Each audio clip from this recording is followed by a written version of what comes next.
Hi Niels. Hi Martin. We are talking about your book Organized for Complexity, and one of the evergreens in every talk that you give that I attended is the Taylor bathtub. So which bathtub was Taylor sitting in? And who is that guy? Yes, I can reveal that I am actually a big fan of Frederick Taylor, the engineer from Philadelphia who invented management and social technology. He's a hero, and I actually went to his former house in Philadelphia once. I visited his former house from the outside. It is private, so I couldn't get inside, but I kind of walked around through the garden, and so creepy, I know, but I had to go there. So I visited a couple of places where they have also a place. There's a place in New York where they have the Taylor collection, so furniture used by him. So I'm a big fan of Frederick Taylor. Who is that? He is. I believe he was a big inventor. His most important book, The Principles of Scientific Management, was published in 1911, so about 105 years ago. And he invented not only management, the social technology, but also management consulting, interestingly. He was certainly one of the first management consultants. So everybody who's watching and who is a management consultant is actually should pay some tribute to Winston Taylor. We should certainly pay tribute to Frederick Taylor. Frederick Taylor. And Frederick Winslow Taylor was his full name. Sorry. His family story is very interesting as well. His mother was an abolitionist, so she was against slavery and helped protected slaves actually as well. And he had a social vision of making peace again between the manager class and the worker class. That was in the industrial age ago again. And his fantastic idea to make organizations more efficient, and which we today often associate with Taylorism. His fantastic idea was to liberate the work from the thinking, to liberate the acting, the execution from the thinking. He suggested, and this is really the essence of what management until today is, what is the DNA of management, the social technology, is to separate the thinking from the doing and to let the thinking always happen at least one hierarchical level on top of the doing. There's one image that comes to my mind and sticks there, which is the big construction site where people only do this one movement all the time because someone else has thought out this efficient and has described the process, how to do it specifically. Yes, some of Frederick Taylor's associates. They perfected these methods of how to control the movement of workers and the time control and so on. But Frederick Taylor was actually one of the first to really go to the shop floor with the annotation board and the stopwatch and to observe the work of real workers and then prescribe better processes. Okay, let's come to this bathtub. Yes, and we call this, what historically happened is that Frederick Taylor had the right idea at the right time. At the height of the industrial age, Frederick Taylor proposed the perfect social technology, the mental model to organize industrial age work efficiently. And that he understood better than anybody else at the time that for complicated, repetitive, scalable mass production work, you could really take the thinking out of the doing, let the workers just execute, let them not think, prescribe the process to them in a very keen, very specific way so that they could do this repetitive stuff. When you just said that, okay, then you have the worker just doing this, whatever movement he or she has to do without thinking. That sounds a little cruel and non-humanistic. And this is part of the problem, of course, of Taylorism. And it always was part of the problem of Taylorism. It wasn't very humanistic at the time, but it was efficient. I mean, with the idea of dividing the thinking from the doing, organizations in the industrial age became much more efficient. And so the rise of the American economy during the Second World War is very, very much happened very, very much thanks to this fantastic idea of making the industrial work more effective, more efficient through Taylorism. So I think historically Frederick Taylor has been enormously influential. What happened before Frederick Taylor's time is also interesting. Before the industrial age, we didn't know this division between thinkers and doers. organizations, manufacturing organizations, crafts manufacturers and workshops, they were full of people who were either grey-haired and they were called the masters and apprentices. So we had the master-apprentice model of working. Master and apprentices work together on the work piece, and they also have this generational contract, right? Masters turning apprentices into future masters. So the local shoe dealer who also repairs my shoes and manufactured it. Yes, exactly. All kinds of manufacturing with incredibly deep dealing or manufacturing actually. There was retail. Mass retail only was born in the industrial age, and all this kind of outsourcing to other places. Mass markets, more global markets pretty much didn't exist in the pre-industrial age. Only for porcelain and some spices and some silk and so on.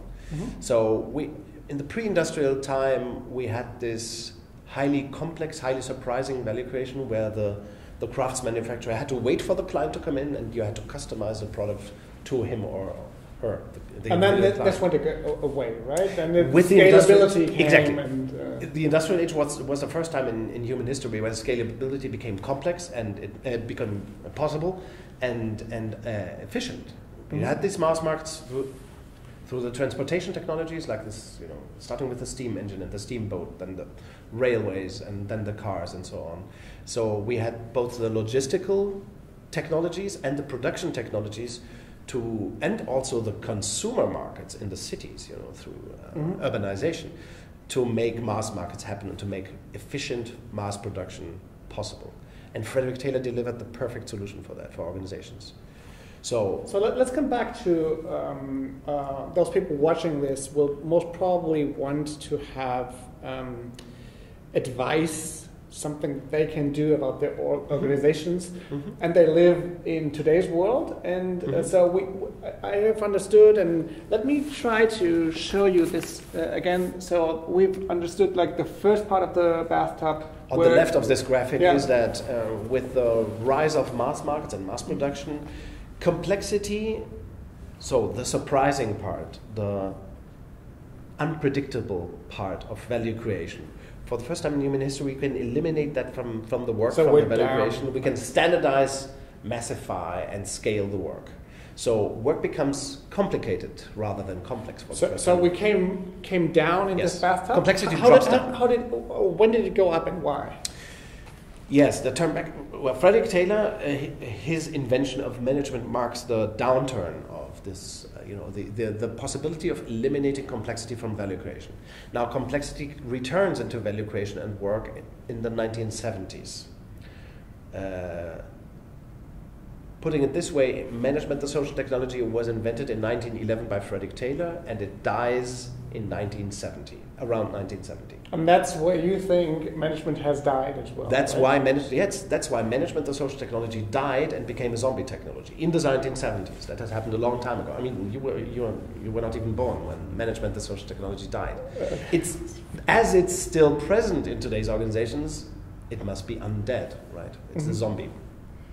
So that happened in the 1970s, and one of the historical markers of this return of complexity into value creation, this shift from the industrial age to the information or knowledge age, where complexity again becomes predominant to be competitive, where markets become denser, fast-moving, more surprising, highly dynamic, highly competitive. Maybe the biggest economic marker of this shift, of this new era, was the rise of Toyota. Toyota marks the moment, or the rise of Toyota in the United States in the 1970s is pretty much a symptom of that shift. There is a company with Toyota, we have a company in the United States, worldwide now, in the 1970s, that is capable of doing mass production in a customized fashion, in a highly agile way. Toyota also, at that point of history in the 1970s, has perfected a way of decentralizing decision-making to teams on the shop floor in the organization, to have teams without supervision who can self-organize and steer themselves and really sense and respond market demands. And the rise of Toyota, so to say, is the the turning point in history where complexity returns into value creation. So to sum that up, I understand that you say complexity came back when competition kicked in. Yes. So Toyota was kind of the first big competitor for people like GM and those yes, big, of course. That was the time when Detroit then went down. I mean, at first we didn't see that so clearly, but a Tayloristic command and control driven car manufacturer cannot, in the long run, cannot survive because of its system, its organizational model cannot survive against a highly agile, radically decentralized, radically empowering. And that's bad news for Germany as well, because you're for Volkswagen and Daimler and that's what BMW. I wanted. It So also meant Volkswagen will be eaten up by Toyota in the next years. I think it has been eaten up. Ironically, Volkswagen managed to grow internationally for certain very specific reasons, but the model is still. It is out the Volkswagen or Ford or Chrysler or whatever hierarchical competitor you might think of. It is in those companies are endangered because of that competition. But in a former video that we've recorded, you've said it's only 2 years for a company, no matter of the size, to change. Exactly. So, any organization could transform itself into a Toyota-like company in 2 years. Yes. Yeah. Okay. It is possible. You just have to have the right mindset about complexity. You know.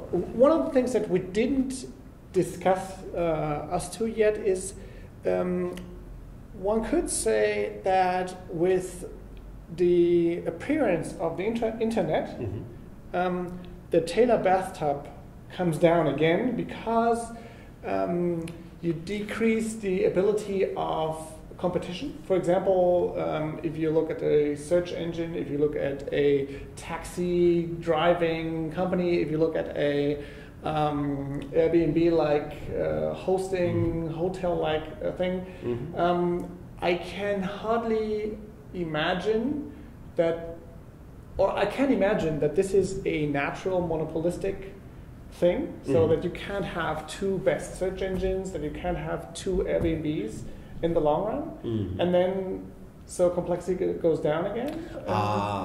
I am absolutely sure that we will have various Ubers and several Airbnbs and many Googles in the future, and we already have that. Yeah, that's right. So you've lived for all those. Let's assume for a moment that Uber has some kind of monopoly, which it doesn't have. It's just a trading platform, so to say. It's not a taxi company either. So, but let's assume that they are a monopolist right now. That will be only temporary.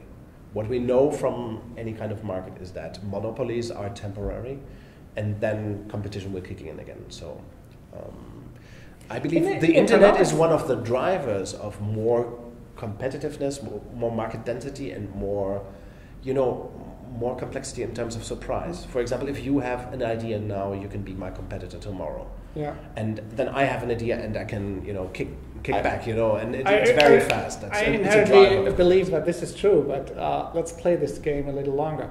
In economics, I've learned back in university that there are some markets that tend to have monopolies naturally, like energy market, for example, because you need those cables and the cables, yes, the lines. Yeah. I know Tesla and Elon Musk is working on changing that, but for the time being, that sounded plausible to me. And what you're saying is, if Elon Musk comes and has these batteries, that's gone, and that's happening to everyone, even Google and all the others. What we, I think, see very dramatically right now in the energy market, we see disruption of the business model. For example, the big power grid business model. Of course, it is very expensive to install a nationwide power grid in any country. But now the disruption comes from the fact that you do not need the power grid. You can decentralize energy production and consumption. That's where the decentralized storage topic and batteries come in, or that you can in your house generate enough energy to be self-sufficient. So often the disruption doesn't come from another big power company with a nationwide grid. It comes from a totally different business model, and then maybe markets where you can sell your energy locally and stuff. Which would be internet based. When we look at this Taylor bathtub, yes, you do think that we are back to high complexity today? It's not something I think. Yeah, it's a historical fact. The industrial age was a relatively short period of time, 70 years or 100 years or so, where complexity and value creation was low. Before the industrial age, complexity and surprise was actually very high in value creation in the crafts manufacturing age. And then it grew back because markets again became they stayed big, but they became highly competitive. And in the future, you expect this to stay last. that way? Yes, it's I mean, only a nuclear war would reduce complexity again, turn us, throw us back into medieval times or something which is unlikely. Okay, then this is the perfect point to end this video here and call with the Taylor Tub meetings explain. And then maybe in the next video we can talk a little about futurism, Ray Kurzweil, and how complexity may increase or decrease, and what this means for the future. Maybe on a positive note, I should add one thing. Complexity grew back since the 1970s. We all have to face complexity and dynamics and surprise. And the positive thing about it is complexity is neither good nor bad. It's like the weather. The weather is neither good nor bad. It's just, you're fucked up if you walk out without the umbrella and it starts to rain. So you have to prepare. That's the only thing that complexity requires. Okay, let's talk about how the future will work out for us. Yeah, okay. Thanks.